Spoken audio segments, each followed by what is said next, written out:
1절에서 10절까지 2절, 3절, 4절까지만 우리 한 번씩 서로 교도하면서 읽도록 하겠습니다. 2절, 3절, 4절. 나면서 못 뽑게 된 이를 사람들이 메고 오니 이는 성전에 들어가는 사람들에게 구걸하기 위하여 날마다 미문이라는 성전 문에 두는 자라.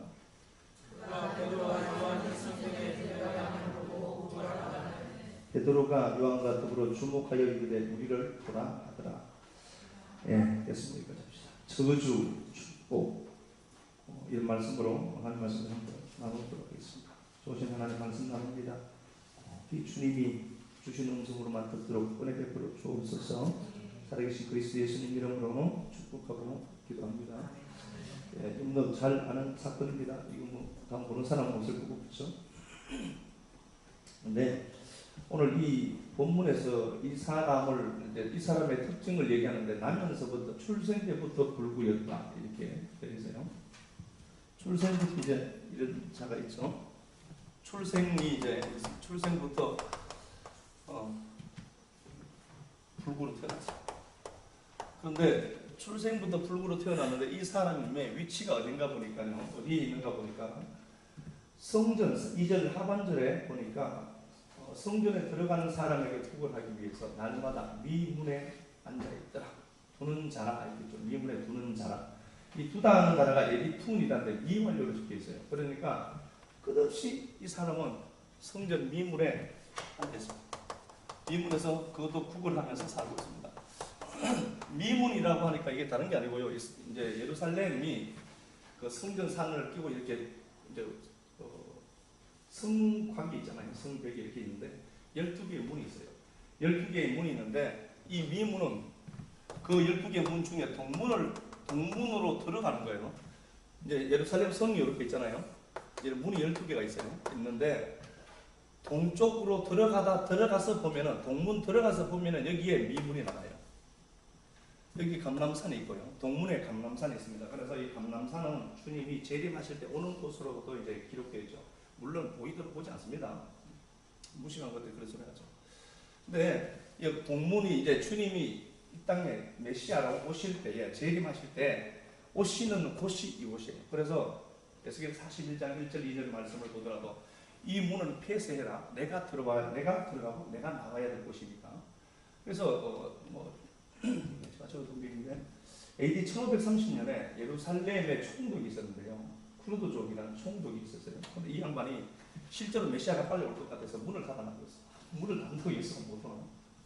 이렇게 있는 곳입니다. 그러니까 이 사람이 왜 미문에 앉아 있는가를 여러분 꼭 확인해야 되는 것은 이 사람이 메시아를 기다리고 있습니다. 그 신앙이 이런 거예요. 이 사람이 수많은 문들 중에 12문들이 있다니까요. 12문이 있는데 여기는 뭐 길목이 좋아서 앉아 있는 거예요? 아니고 감람산 이곳에서 주의 영광이 에스겔을 보면은 하나님의 영광이 떠나요.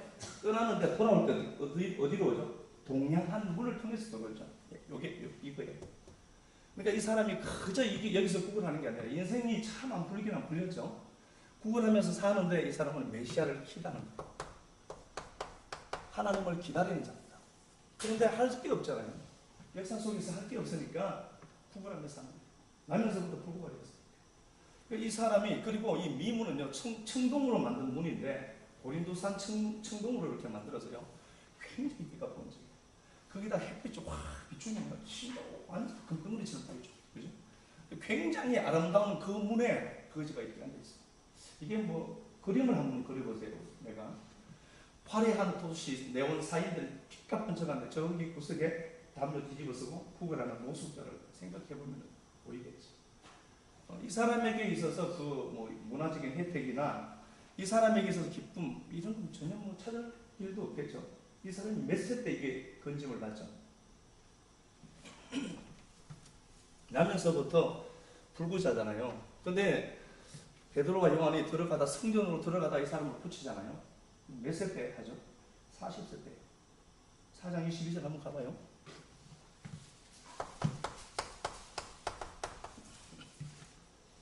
표적으로 병 나은 사람은 40여 세나 되었더라. 예, 40. 그래서 이게 이스라엘 백성들이 광야한 노정을 걷는 걸 이런 거거든요.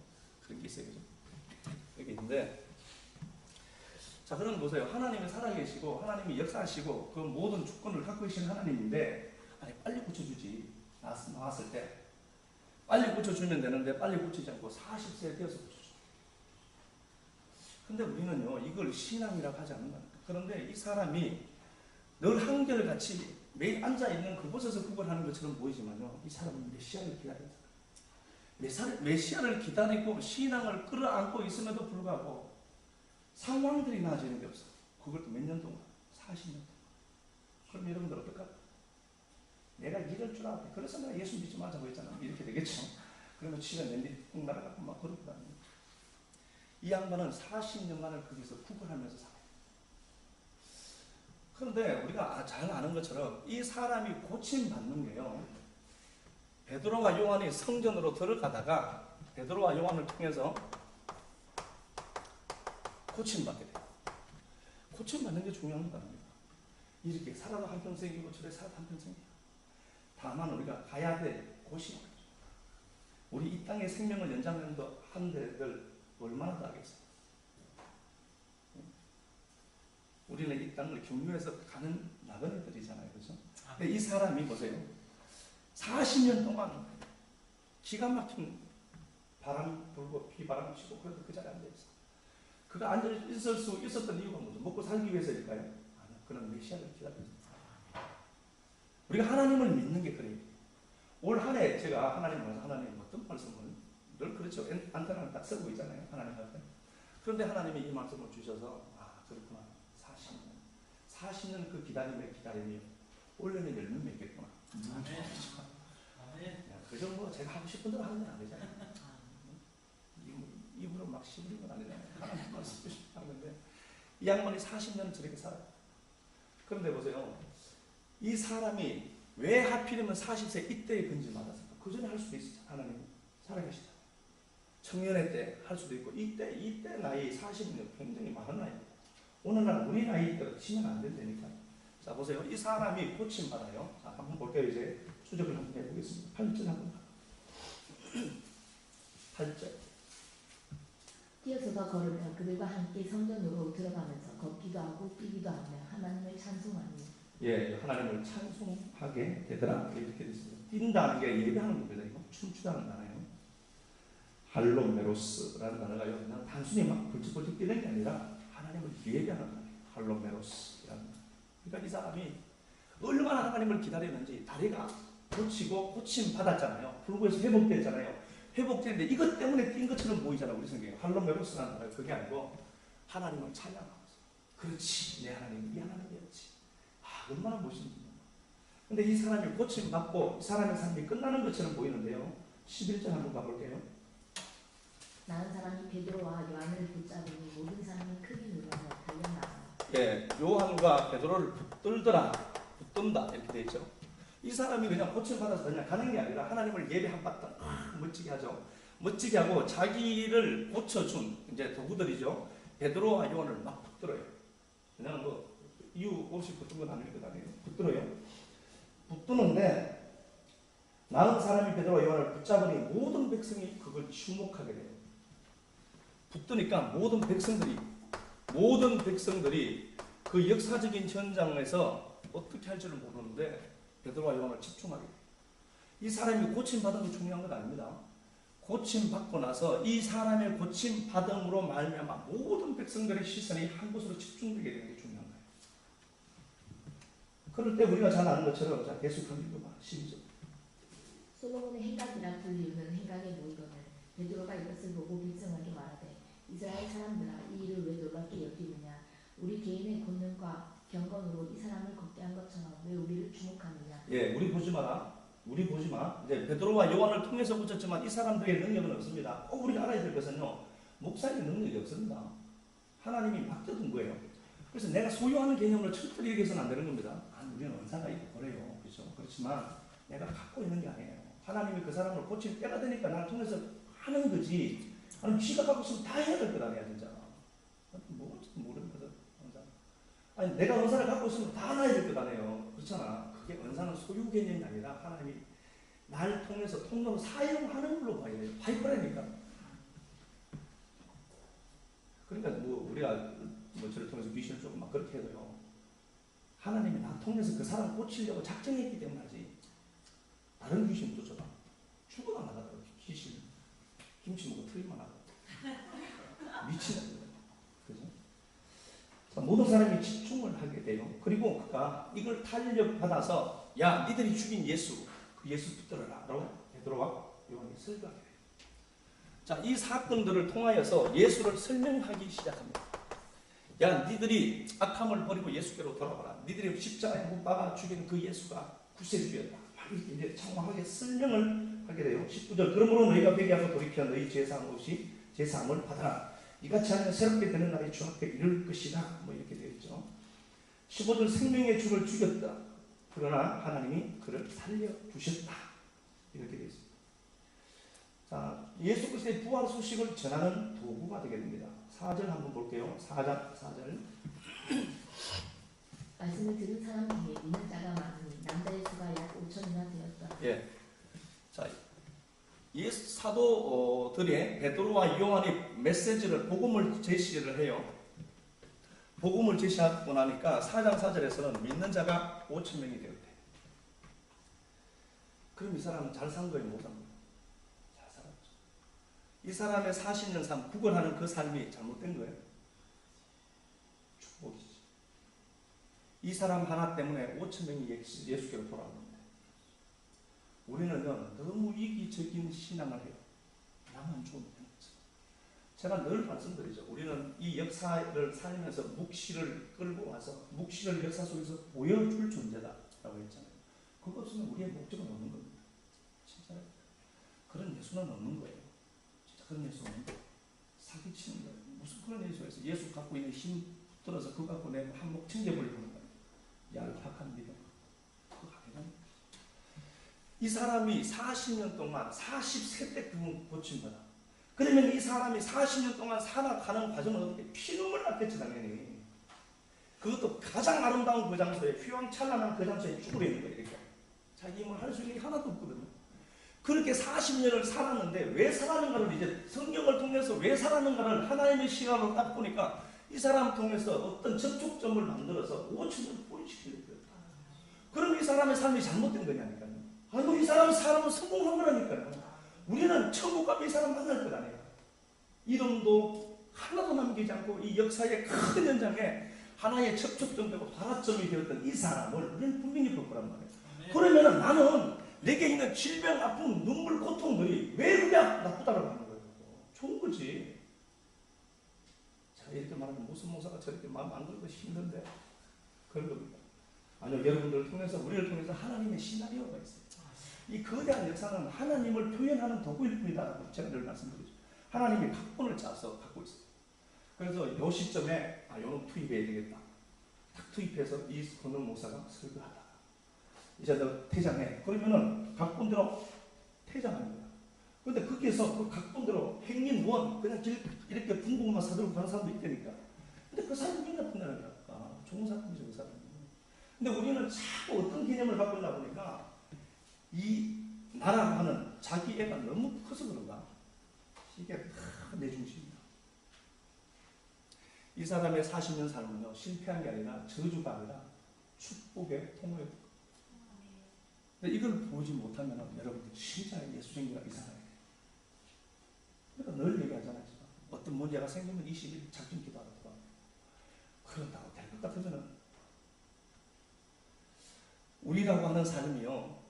이 사람의 성경에 남아있는 이 사람의 삶이 나의 삶이죠. 그렇잖아요.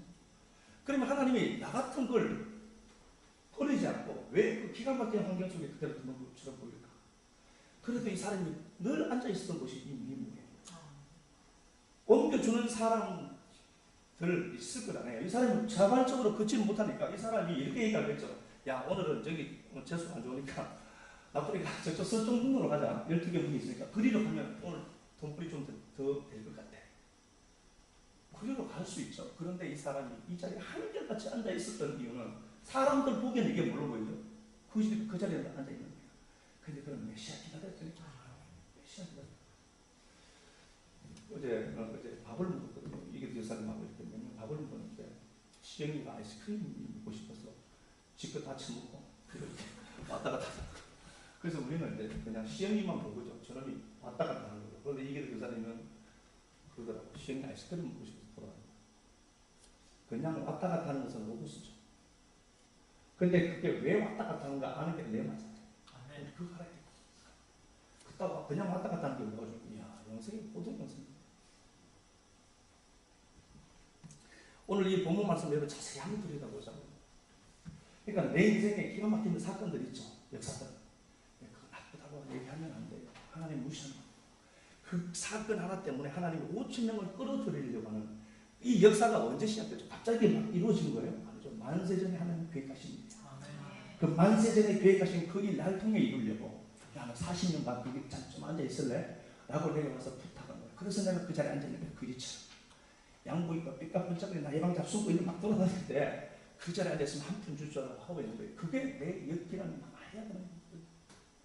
그런데 보세요. 그냥 하나님이 그냥 그를 버려두지 않아요. 그리고 이 사람을 통하여서 메시아를 전가하는 귀한 도구로 적극적으로 사용을 하잖아요. 자, 한번 봐볼게요. 14절 한번 가봅시다. 13절부터 한번 가볼게요. 아브라함과 이삭과 야곱의 하나님 곧 우리 조상의 하나님이 그의 좋은 물수를 영화롭게 하셨느니라. 4장 13절. 4장 13절.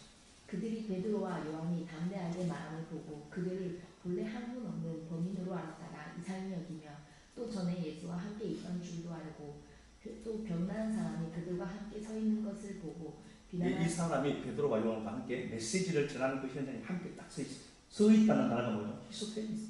십자가로 서 있는 거예요. 이야, 얼마나 장엄해 보일까. 제가요, 이 말씀을 전하면서 늘 그렇게 생각하거든요. 내가 이 사람 한번 되어보아야지. 역사를 이제 막 타임머신 타고 막 가잖아요.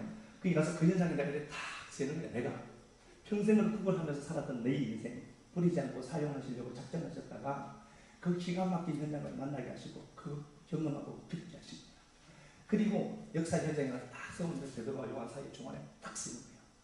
모든 사람들이 다. 그런데 이 베드로와 요한이 예수를 그 사람을 통하여서 그 사람이 고침받은 그거 보면서 예수를 힘있게 전가거든요. 그러니까 유대교가 막 무너지기 시작해요. 야, 얼마나 행복했을까 이 사람은. 그렇게 고침받고 하루만 살다 죽어도 얘는 괜찮았을 것 같아요. 할 일 다 했으니까. 17절, 16절.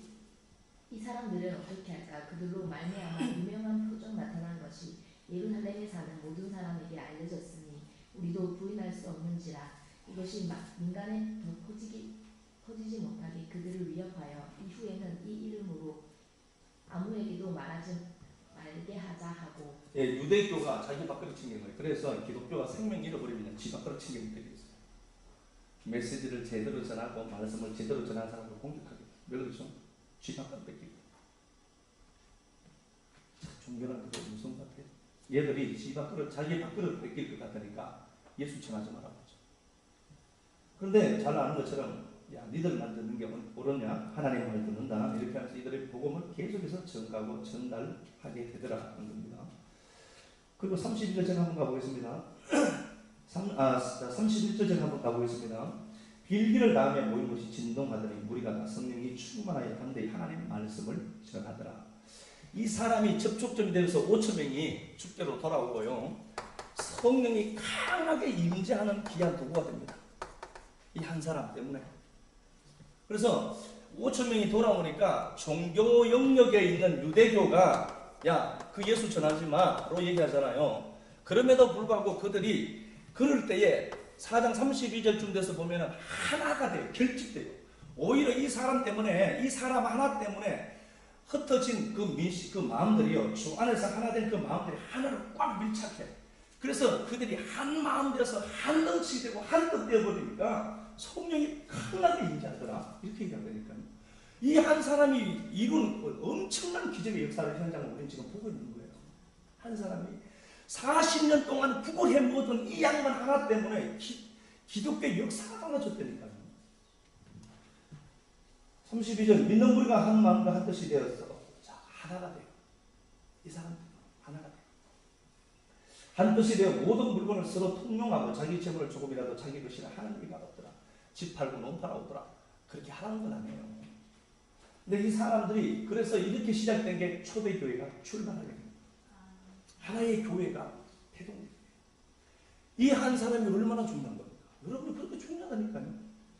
그냥 살다가 뭐 병들어 죽을 것 같죠? 아니 목적 다 하고 죽지 그냥 죽는 거 없다니까. 아니, 내 말이 아닌 것처럼 보이죠? 할 일 다 해서 아무리 건강해도 콜 하면 가는 거고요. 길게 끌어도 하나님 하실 일 있으면 남겨도 되니까 하라고. 안 믿어주시는 겁니다. 하나님은 도대체 어떻게 하는 거예요? 그 하나님이 이 큰 일을 누구? 성전 미문에 앉아있던 거지. 그 한 사람이 큰 일을 해. 그래서 우리는 그렇게 생각을 해야 됩니다. 하나님의 지배하심을 봐요. 하나님의 지배하심. 나는 하나님을 버릴 수도 있고요. 나는 언제든지 은혜가 떨어지면 인간은 차단 같은 모습들로 나올 수 있습니다. 아니 목사님 저도 그래요. 똑같아요. 그래서 우리는 은혜가 늘 지속되는 현장에 머물러 있어야 되는데요. 은혜가 공급되지 않으면 우리는 내 자아들이 보여주고 나타나게 분명히 되어 있습니다. 그런데 우리는 신앙생활 오래 하다 보니까 이게 익숙해져서 덮어가는 것밖에 없어요. 할렐루야 이러면서 하시면 속만 막 그렇다니까. 이거 위장술이 대단하거든요. 우리는 신앙을 오래 하다 보니까 위장술이 대단해서 할렐루야 이런 데 속을 이끌어 막 이끌어. 근데 이게 우리의 모습이에요. 근데 이게 나쁜 건 아니죠. 이거 통해서 뭘 다나토스 되는 나를 보면 되는 겁니다. 하나님의 집요하심을 제가 말씀을 드렸는데 하나님이 이 사람이 출생부터 이 과정까지 하나님의 프로그램 속에 하나님의 프로젝트 속에 이 사람의 삶이 다 끼어져 있었을 거라며요. 그러면 하나님이 이 사람을 찾아와서 이 큰 역사를 이루려고 이미 예정하셨고 하나님이 예비하셨다가 오순절 성령의 역사하신 이후에 잠시 멈췄거든요. 사도행전 2장에 보면 성령님 강하게 인자하셨잖아요. 인자하신 이후에 성령의 역사하심이 잠시 멈춰있는 걸로 보인다니까요. 사도행전 2장을 보면요. 세술에 취했다 방문하고 막 그런 역사가 나타나는데 그 역사 이후에 답보 상태에 있었다니까요. 그래서 3장에서 베드로 요한이 성전에 기도하러 가는 걸로 나와요. 답보된 그 상태를 이 한 사람이 완전히 풀어제친다니까. 그러니까 하나님의 지배하심을 우리가 안다면 걱정할 것 없어요 진짜. 아니 죽어도 그건 천국이니까요. 하나님 지배하게 날 추적하고 따라다니죠. 진짜입니다. 사도행전 16장을 보더라도요. 사도 바울이 전도여행을 1차 전도여행을 아시아 지금 터키죠. 아시아 지역으로 했거든요. 이곳으로 다시 방문하고 싶었던 거예요. 그래서 그곳으로 가려고 했는데 하나님의 영이 막았어요. 그렇죠? 비두니아로 가고자 애쓰되 힘썼다 했거든요. 아버지 주마이 굉장히 힘을 썼어요. 힘을 썼는데 비두니아로 가고자 했는데도 하나님이 막아버려요. 그렇게 했었는데도 이 길이 안 열려요. 그래서 잘 아는 것처럼 마게도니아 사람 한 사람이 손짓하면서 환상 중에 야 우리를 건너와서 우리 좀 더 와. 야 네가 건너와 좀 제발. 여러분 우리 손길이 필요해서 지금도 우리가 건너오기를 기다리는 사람들이 있으면 있습니까?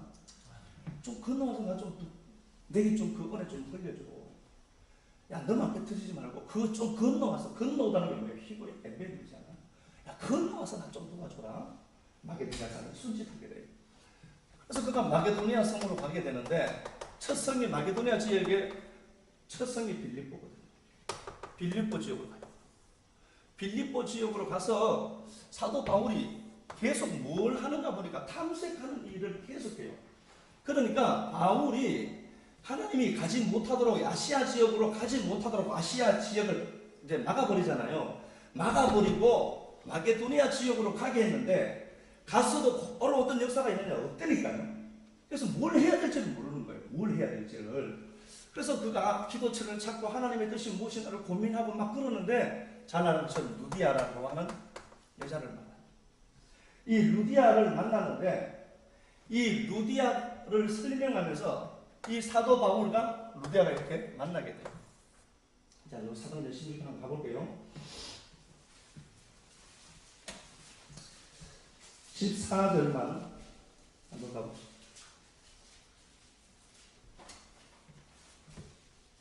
두 아디라시에 있는 자색 옷감 장사로서 하나님 섬기는 루디아라 하는 한 여자가 말을 듣고 있을 때 예, 두아티라 지역의 장사꾼 나오죠. 그래서 계시록 1장을 이렇게 보면요, 소아시아 지역에 7교회에 편지한다고 하면서 두아디아라는 교회가 나오죠. 그러면 두아디라라고 하는 이 지역은 어디예요? 아시아 지역이에요. 사도 바울이 그렇게 가고자 몸부림쳤던 아시아 지역인데 그 지역을 못 가게 했거든요. 못 가게 했는데 이 루디아, 아시아 지역에 살았던 이 루디아가 두아디라 이제 지역에 있는 이 아시아 지역에 있는 이 루디아가 유럽으로 와 있었던 거예요. 그래서 하나님이 그 루디아의 마음을 열어서 유럽 최초의 교회가 여기서 되는 거예요. 하나님의 지도하시. 이거 좀 더 쉽게 얘기하면요, 한국 사람인데 예수를 안 믿어. 미국으로 이민 갔는데 거기서 예수 만나. 그 한 사람 때문에 한국에도 할 일이 그렇게 많은데도 야, 한국 가지 말고 그놈아 비행기 타고 미국 텍사스로 가라. 그래서 가서 할 일 없어서 빈둥빈둥 그러는데 갑자기 하나님 은혜를 주셔서 한국 포항에 있는 사람은 거기서 만나. 포항 청하에 있는 사람들 만나. 그 자리에서 복음을 제시했는데 이 사람이 깨져버린 거예요. 그래서 그곳에서 유럽 최초의 교회가 생겨납니다. 하나님의 지도하시고 하나님이 한 사람을 선택했으면 끝까지 지도에 물고 늘으십니다. 그래서 이 자리에 앉아있는 겁니다. 아멘. 우리는 하나님을 언제든지 버릴 수 있죠. 그런데 하나님은 우리는 절대로 못 버려요. 말 워낙 안 들으니까 개고생 시켜서 그럴 거지. 주문에 돈 좀 있어도 예수 믿으면 얼마나 좋으련만. 다 틀어먹고 개걸기 돼서 만나고 그게 그래서 그래요. 고난을 많이 당한 자가 죄를 그쳤다. 이거 뭐 사람이 엉망이 이렇게 쳐버리니까 하나님이 어떻게 해요? 참 환난을 일으켰습니다. 그거 끊어내려고. 근데 그걸 보고 하나님 내게 어떻게 이럴 수 있습니까? 짝다르죠. 하나님 그것 때문에 수고하고 계시군요. 감사합니다. 이렇게 될 인생이. 내가 진짜 지금 힘드니까 하나님, 야 내게 어떻게 이럴 수가 있냐 진짜. 쥐 부러지는 거 보면서. 우리는 늘 그러잖아요. 가마솥 뭔지 알죠? 가마솥에 그 녹이 있으면 그게 못 들어가요. 못 담을 수가 없다니까. 하나님의 지배하심을 보면서 야 그렇구나. 그 하나님이 그 한 사람에게 이렇게 목이 메구나. 그래서 하나님이 40년 동안 이 사람 볼 때 마음이 얼마나 아팠을까. 야 조금만 지켜라. 39세까지 살다가 내 이럴 줄 알았다. 집에 퍼지는 누워야지. 그럴 때도 하나님 감동 줘서 야 오늘 또 나가라. 그날 나갔기 때문에 베드로 만난 거예요. 그날 안 나갔으면 베드로 못 만났을 거잖아요. 하나님 기가 막히게 일하시는 거예요. 그날따라 기분이 좋아서 새 옷 입고 나갔는데 그 베드로 만나요. 그래서 여러분 우리가 시편 15편 한번 가볼게요. 시편 15편. 우리의 힘이 어디서 보는가.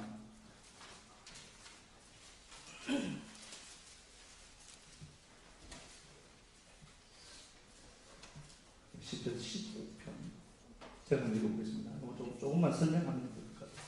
야훼여 주의 장막에 머물 자 누구고 주의 성산에 사는 자 누구입니까? 다시 말하면 한마디로 오늘 우리에게로 얘기하면 뭐죠? 말씀이 있는 주의 전에 머물 자가 누구입니까? 이렇게 되어 있습니다. 자, 2절 정직하고 공의하고 마음에 진실하고 혀로 남을 허물지 않고 이웃의 악을 행치 않고 눈은 망령된 자를 멸시하고 하나님이 두려워하는 것을 두려워하고 마음에 서운한 것은 해로울 자라도 지키고 이자 받으려고 돈 노래하지 말고 뇌물을 받지 말고 무죄한 자를 해하지 아니하는 자, 이런 자가 성전에 이제 주의 산 성전이죠. 주의 산 성전에 머물 자가 누굽니까? 무엇들을 하지 아니한 자로 보이죠, 그죠? 이것하고 이것 안 하지 않는 자. 쉽게 말하면 인간들이 만들었던 도덕적인 개념의 죄들을 이것 하지 않는 자는 여기 있다고 보이잖아요. 근데 그게 틀렸다는 건 아닙니다. 근데 그게 아니고요. 하지 않는 것들은 어디서 나오느냐로 봐야 돼요. 저렇게 하고 뭘 하지 않고 덩치지 않고 돈놀이 하지 않고 뭐 이런 것들 있죠. 하지 않는 자가 여기에 머문다는 이런 게 아니고 그러면 행위가 아닐 것 아니에요. 그게 아니고요. 주의 산에 있는 자가 이거 하지 않는다고 되어 있다니까. 우리가 기가 막힌 40년간 저런 기가 막힌 삶을 사는 걸로 보여도 여러분들이 앉아 있어야 될 곳이어야 돼요. 예루살렘이죠. 말씀이 흘러가는 그 통로, 말씀이 이루어지고 말씀이 나타나는 그 자리, 여러분들 그래서 떠나면 안 되는 거예요. 여기에 있어야만, 말씀이 들려야만, 은혜가 공급되어야만 여러분들 흔들리지 않는다니까요. 여러분 진짜요. 그런데 진짜 그렇다니까. 한 달 동안 교회 안 나와봐요. 갑자기 술병 옆에 있고 막 그러다니까. 저도 해봤어요. 이 나쁜 것도 해봤다니까요. 교회 한 달 정도 안 가니까 완전히 세상이 비슷하게 돼 있더라고요. 어느 날 보고 가락에서 노래, 템플에 딱, 진짜요. 한 달이 지나니까. 그때 저는 물론 영성도 없었겠지만, 뭐, 똑같은 거예요. 그러니까, 머물 사람들의 촉구를 설명하는 게 아니고요. 저기 있는 자는 이것 하지 않는다고 봐야 돼요. 자, 볼게요. 5절 하반절. 이런 일을 행하는 자는 영원히 흔들리지 아니하리로다. 이런 사람들이 요동이 없어요. 그러면 요동치 않는데, 이 사람들이 요동하지 않는다. 어디에 있기 때문에? 주에서 말씀이 흐르는 그곳에 은혜의 장소에 있기 때문에 그렇다는 겁니다. 그래서 우리가 아는데요. 회복될 사람을 딱 보면 알아요. 휴건한 사람이잖아요. 징그러 떨어온다니까. 이게 그 사람이 안 오실라? 그게 아니고, 진짜요. 하나님의 그 은혜가 흐르는 그곳으로 계속해서 기어 들어오는 거예요. 살 곳이 그곳인 줄 알아요. 진짜 하나님이 힘인 걸 알거든요. 아니, 이 양반이 40년 동안 불구로 산 이 사람이 나잖아요. 뭘 할 수 있어요, 이 사람이? 아무것도 할 수 없잖아. 그래도 그가 강남산 보면서 이렇게 앉아있는 거야. 그러다 재수 쏘면서 뭐, 맞아요. 숲에다가 생각할 거잖아요. 그런데 그 한 사람을 통해 하나님이 엄청난 기적의 역사를 이루려고 한 사람을 집중하고 있는 거예요. 하나님 마음이 얼마나 뭐 시원했겠어요? 얼마나 아팠을까? 40년 동안 지 새끼가 저렇게 사는데 40년 동안 이 무능이가 저런 보니까 이야 기가 막히게 사는 하나님이 이야 그럴 것 같아요. 하나님도 울죠. 얼마 조금만 더 참아. 조금만 더 참아. 40년이 딱 차는 그때에 그 역사를.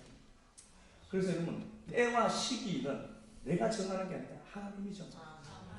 우리는 내가 정하는 하나님 이때. 근데 하나님이 그때 아니다. 실망하지 마. 그때 아니다. 계속해서 그때 기다려요. 시편 21편 한번 가볼게요. 시편 21편.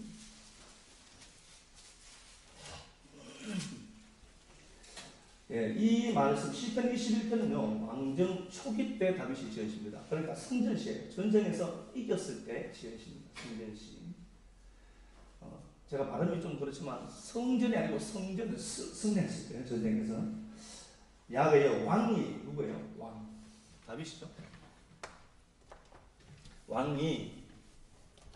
다윗이 왕입니다. 최고의 권력을 가진 자잖아요. 이 사람이. 그러니까 이 사람이 어지간한 건 다 할 수 있을 것처럼 보이잖아요. 권세 있고 돈 있고 빽 있고 뭐 다 가졌잖아. 세상에서 이 당시 왕은요 절대군주 아닙니까? 말이 법이잖아. 얼마나 이따라 왕하고 싶었겠어요. 그죠? 요즘은 뭐 대통령도 막 씹히는 세상이니까. 근데 이 왕이 주의 힘을 의지하고 주의 구원을 의지해요. 이 사람이 정확하게 알아요. 자기가 왕이었고 자기가 할 수 있는 일이 많은 것처럼 보이지만 이 다윗은요 하나님의 힘을 필요로 하는 한 사람으로 기록되어 있어요. 아니 그랬다면 그 절대 왕, 절대 주권을 가진 그 왕조차도 하나님이 힘임을 알고 하나님을 붙들었다면 우리가 말할 것도 없죠. 주의 구원으로 말미암아 기뻐하리로다. 5절의 주의 구원, 8절의 왕의 손, 13절의 주의 능력. 그러니까 이게 모든 것들이 어디에 있다는 거죠? 하나님께 있다. 하나님께 있다. 이렇게 되어 있죠. 자 봅니다. 9절, 7절 볼게요. 그 하나님을 그가 왕이 야훼를 의지하오니 하나님밖에 믿을 게 없다는 거예요. 하나님만 붙드는 거예요. 하나님을 붙들 수밖에 없죠. 그리고 보세요. 8절 왕의 손이 여기서 나오는 왕의 손은 하나님이에요. 하나님이 왕의 손 이게 하나님인데 하나님이 다윗 왕의 모든 원수를 찾아낸대. 그래서요 내 원수를 하나님이 죽여야 되지 내가 죽이는 건 부작용이 있어요. 원수를 죽이겠죠. 하나님 원수가 없는 것을 만드십니다. 하나님이 죽이죠. 9절 왕이 노하실 때에 여기 왕은 하나님이죠. 왕이 노하실 때 그들을 불목불가게 하실 것이다. 11절 그들이 왕을 헤아려 하여 여기서는 다윗이죠. 업무를 꾸며서나 이루지 못하리로다. 왕이 그들을 돌아서게 하며 그들의 얼굴 여기 왕은 12절에 하나님이죠. 하나님이 우리 원수를 향해서 활시를 확 당기고 있어요. 이게 눈이 열려서 이것들을 보면서 할 텐데 못 보니까 죽는 거죠. 하나님이 내 원수를 향해서 활시를 확 당기고 그놈을 겨누고 있는 거예요. 이걸 다윗이 믿었던 거예요. 그러니까 전쟁이 나가서 승리하지. 우리가 날마다 전쟁하잖아요. 진짜 모든 날이 전쟁이 같다라고 했거든요. 이것도 욥기 7장이잖아요.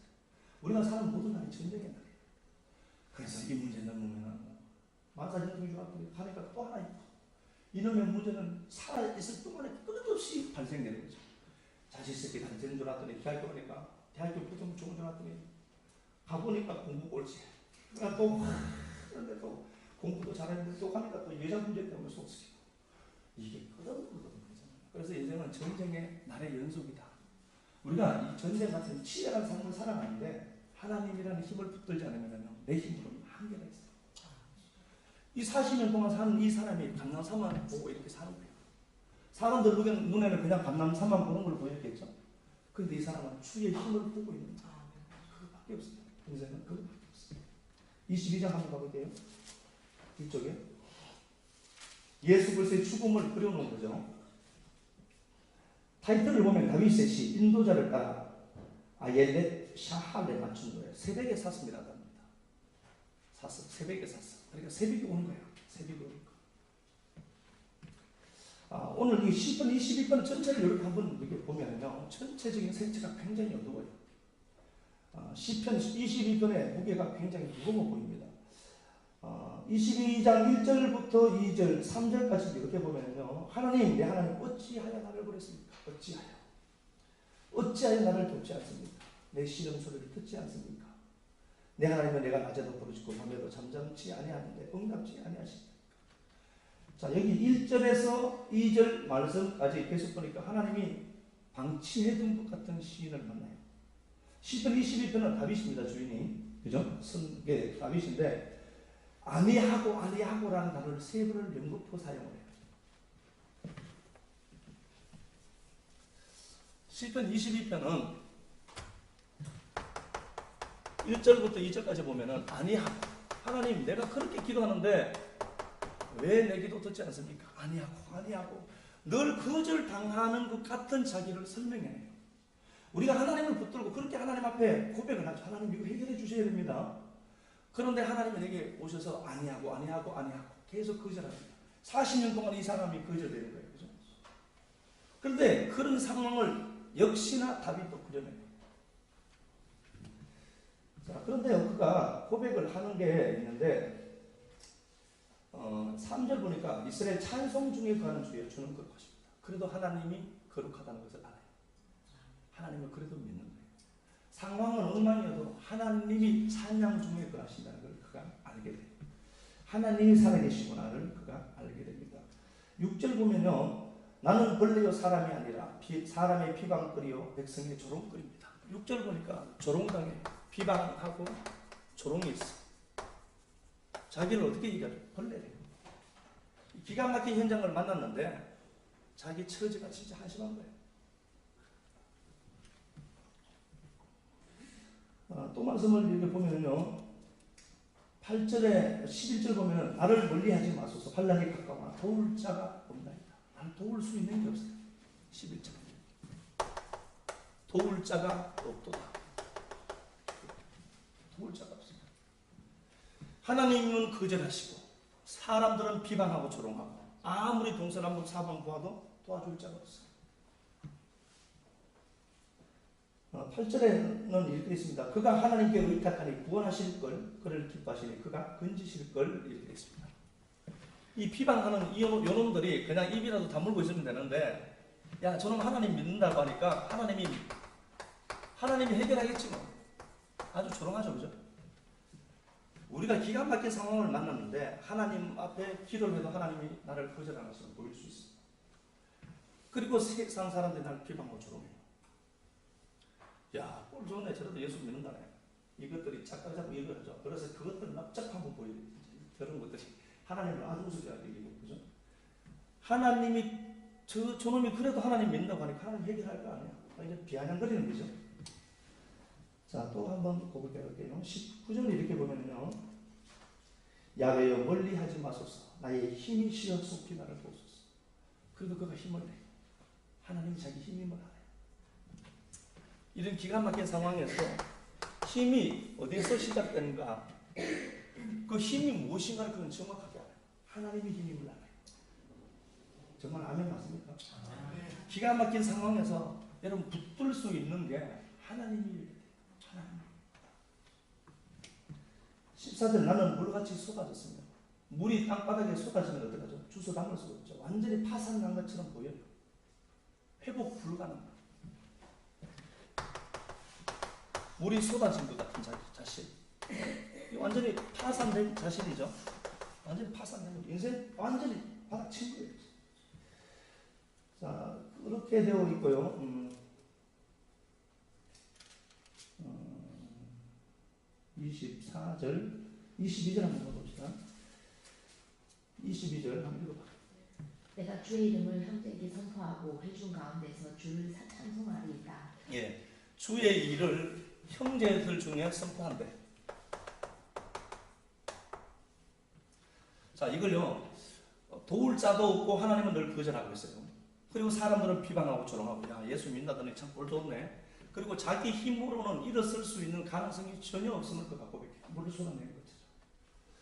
그런데 그 시인이 하나님이 힘임을 그럼에도 붙들고 일어나니까 어떤 희망이 생기는데, 아, 내가 이거 경험하고 극복하고 이기고 나서 형제들에게 간증해야지. 이러고. 세상 사람들 보면 이게 이해가 될까요? 미쳤다, 보통 미쳤다. 아니, 내가 지금 완전히 바닥 쳐서 구걸하고 있어, 앉아서. 그런데 이 양반이 하나님의 힘이다를 붙드는데 갑자기 용기가 생깁니다. 뒷골아지는 엉망인데 내가 간증해야지, 이기고 나서. 이게 우리가 그냥 보니까 내 형편이 아니니까 이렇게 좀 쉽게 웃을 수 있는 것처럼 보이잖아요. 남들 보면 어떻게 볼까?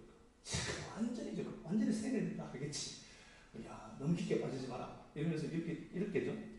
그러니까 이게 하나님을 붙들고 일어나는데, 야, 그래, 내가 이걸 극복하고 이길 거다. 이기고 나서 내가 간증하겠다. 그러다. 자, 또 하나 가보도록 할게요. 31절 한번 가봅시다.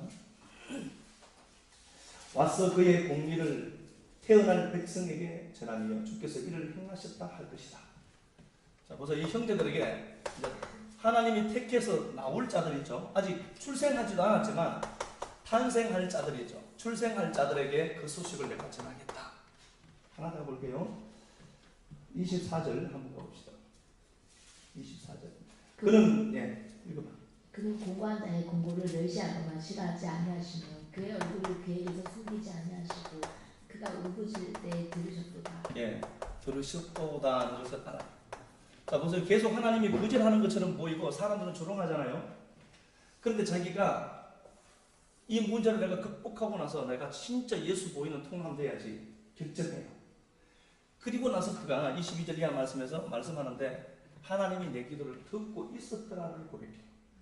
계속해서 거절했죠. 아니하고 했던 그 사람이 하나님이 힘임을 붙들고 나니까 공관자의 기도를 들으시고 하나님이 그 얼굴을 내게서 숨기지 아니하시고 하나님이 내 모든 고통과 원통함을 들으시고 듣지 않는 게 아니라 40년 동안 듣고 계신 거야.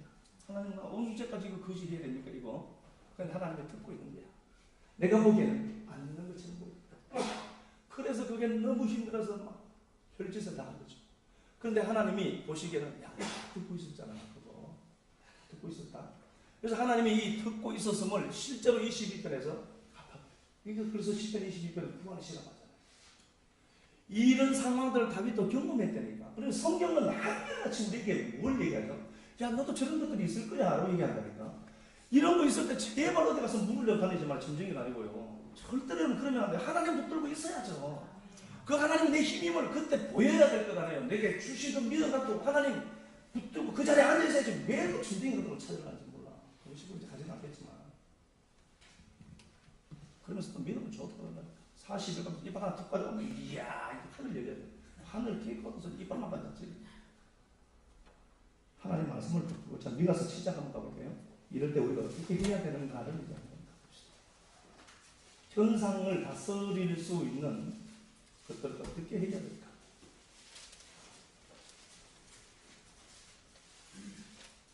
미가서 7장 가봅시다. 제가 너무 한번 읽어보겠습니다. 미가서 7장 1절 보니까 1296페이지 구약입니다. 재앙이로다. 재앙이로다. 눈으로 보아요. 재앙이로다. 눈으로 재앙을 봅니다. 지금 현재 상황이 어떻죠?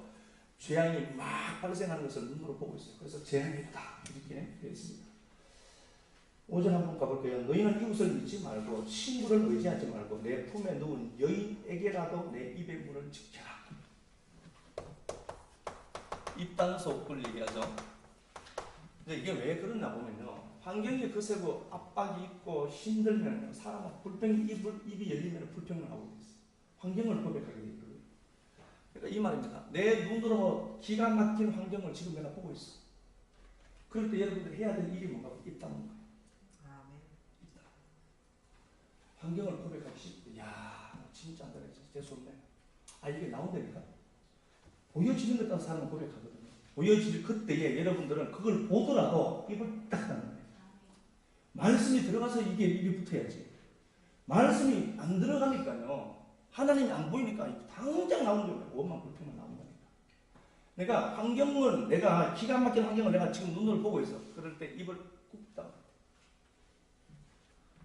입 열린 사람은 이제 앞으로 저 사람은 원총기 수준의 신앙이구나.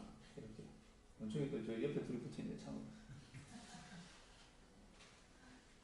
자 보세요. 7장 7절. 오직 나는 야훼를 우러러보며 나를 구원하시는 하나님을 바라보리니 나의 하나님이 나에게 귀를 기울이시옵다. 집중해야 될 거 봐요. 하나님이다. 네가 입 다물고 하나님만 바라. 하나님만 바라봐. 이게 힘들다니까요. 말은 참 제가 쉽게 하죠. 그런데 이 과정들이요, 길어지면 진짜 힘들어요. 힘든데 여러분 다른 방법이 없습니다. 힘이 누구니까? 하나님이니까. 하나님이 내 인생에 개입해야만 해결되는 것들이 있거든요. 그래서 입 꽉 다물고 부정적인 말 나가는 입 꽉 다물고 그냥 하나님만 바라. 7장 17절 한번 더 가볼게요. 8절 한번 가볼게요. 나의 대적이여 나로 말미암아 기뻐하지 말아라.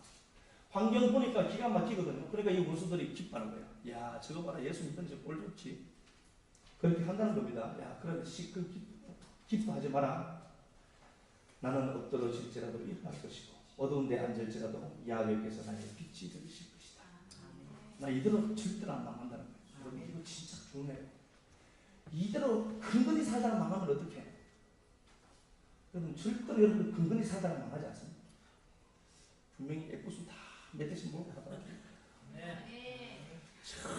근근히 살다가 죽는. 그러니까 야 내가 나자빠지고 지금 힘들거든요. 눈으로 보이는 게 재앙이거든. 그러니까 이놈들이 보기에 꼴 좋다 이런다니까 여러분 그럴 때 오기가 생겨야지. 야 그래 내가 한번 보여줄게. 그러면서 어디로 주의 성산에 와야 될 거잖아요. 그놈들 말 들으면 해딱 안 되니까 어느 순간 하도 뭐로 뽀뽀 돌리고 있다는 거지. 그렇게 하지 말고 하나님 말씀이 전해지는 그곳을 기어들어가야지. 그곳에 와서 그 주의 성산에 있을 자라는 거죠. 그거 보면서 하나님 붙들었을 때 그 하나님의 힘이 그를 통해서 나타나는 게 보여져야 되잖아요. 올 한 해 정말 그렇습니다. 보시면 진짜. 그래서 여러분 타협해야 될 것과 타협하지 말아야 될 것을 정확하게 보고요. 내가 지금까지 오면서 삶의 리듬들이 있거든요. 이렇게 고착화된 것들이 있거든요. 창꼬치 전공은 알죠? 창꼬치. 창꼬치라는 게 뭐 칭따오에 있는 그 양꼬치 말고 칭따오 양꼬치 그 말고 고기를 양꼬치라고 하죠. 창꼬치라는 그 고기가 있는데요. 알죠? 이런 굉장히 공격력이 있어요. 이런 말 참 하면 안 되는데 이 목사가 설교 시간에 왕의 이 창꼬치 이렇게 넣어놔서 이렇게 고기를 그리고 피레미를 두면 이게 놈이 잘 안 먹거든요. 근데 어느 날 요 칸막이를 딱 질러놨어. 그러니까 몇 번 공격하다가 보니까 이건 안 되겠구나를 알고 안 먹어요.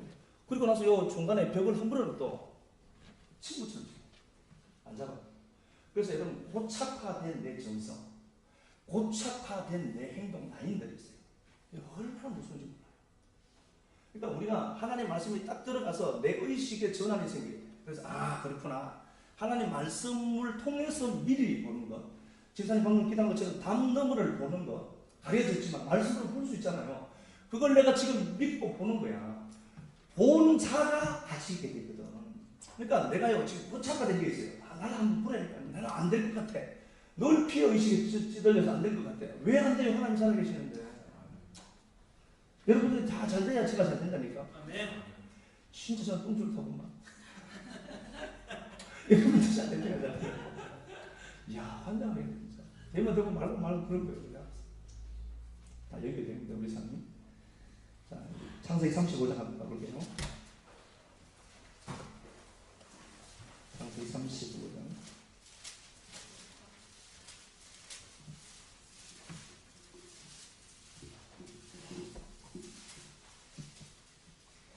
익숙한 것에서 우리가 결별되어야 하는데 어떻게 하는가를 이제 이 말씀이 기록을 하고 있어요.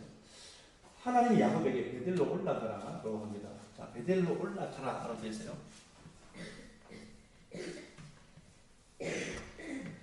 베델로 올라가라. 베델은 하나님의 집이죠. 하나님 집으로 올라가니까 뭐가 보이는가 보니까 빨리 가세요. 귀걸이가 보이죠. 자, 하나님의 집으로 올라가라라고 했는데 올라가다 보니까 뭐가 보니까 사람 입고 있는 귀걸이가 보여요. 그냥 귀걸이가 보이는 거예요. 이 당시에 귀걸이는요 부적 같은 거예요. 부적. 그러니까 다시 말하면 귀를 치장한 거예요. 그래서 사람은 듣기 좋은 말만 자꾸 들으려고 해요. 귀에 그게 걸려 있거든. 내 귀에 걸려 있는 귀걸이는 어떤 거예요? 내가 듣고 싶어하는 말들, 내가 듣기에 달콤한 말들, 그 귀걸이에요. 그걸 어디로? 베델로 올라가니까 그게 보여요. 아, 내가 저 말 들으면 안 되네. 내가 보였다니까. 그래서 그 귀걸이들을 상수리 나무 밑에 묻어요. 이게 상수리가 엘라잖아요. 그죠? 여기 엘라가 상수리 나무인데요. 하나님이 가르침을 보다는 겁니다. 하나님의 가르침이 보이니까 내 귀를 달콤하게 했고 내 귀에 와서 달콤하게 했던 그 말들을 어디에? 하나님 말씀이 들리니까 그 자리에 묻을 수 있는 거예요. 그래서 우리가 내 귀에 익숙한 게 뭔가? TV 소리입니까, 이거? 그게 너무 익숙한 거예요. 그러면 여러분, 빨리 거기에 그 TV 소리 듣는 그 귀걸이 빼서 어디에? 말씀이 들리는 그 현장에 묻었어요. 그래야 역사가 있거든. 익숙한 것과 결변하는 건 그 방법밖에 없어요. 말씀이 들려야 돼요. 자, 이거 하나만 더 가볼게요. 출애굽 21장 갔다가 이거만 보고 마칩시다.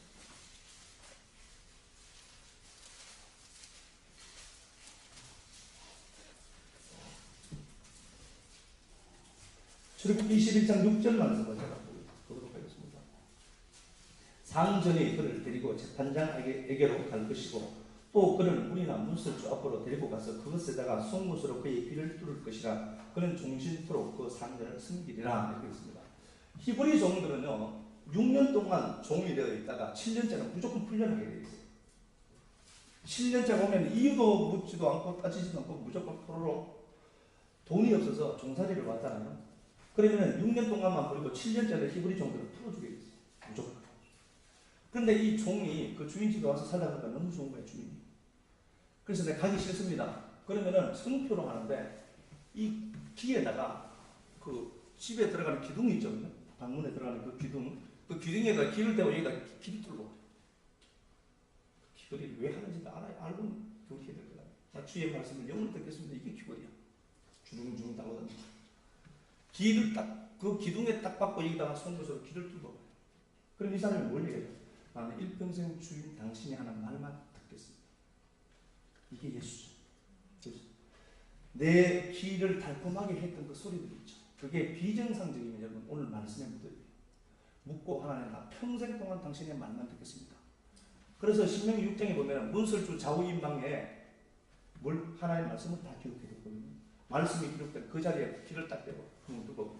그럼 이 사람은 평생 동안 그 주인의 말만 들어요. 그래서 우리가 하나님 말씀에 귀를 오늘 딱 대고 구멍 뚫는 거예요. 좀 아까운 겁니까? 말씀에 구멍 딱 댄 거예요. 귀걸이 딱 빼고 그 말씀에 구멍을 딱 뚫는 거예요. 나 평생 어떻게 하죠? 그 말씀 따라 움직이겠습니다. 그랬을 때 하나님이 익숙한 것과 결별되게 하시고 하나님 날 통해서 올 한 해 부으시는 그 풍성함이 영광을 결산으로 보고 아멘. 그 역사가 풍성하게 나타나는 우리들 됐으면 좋겠습니다. 찬양 한 장 드리도록 할게요.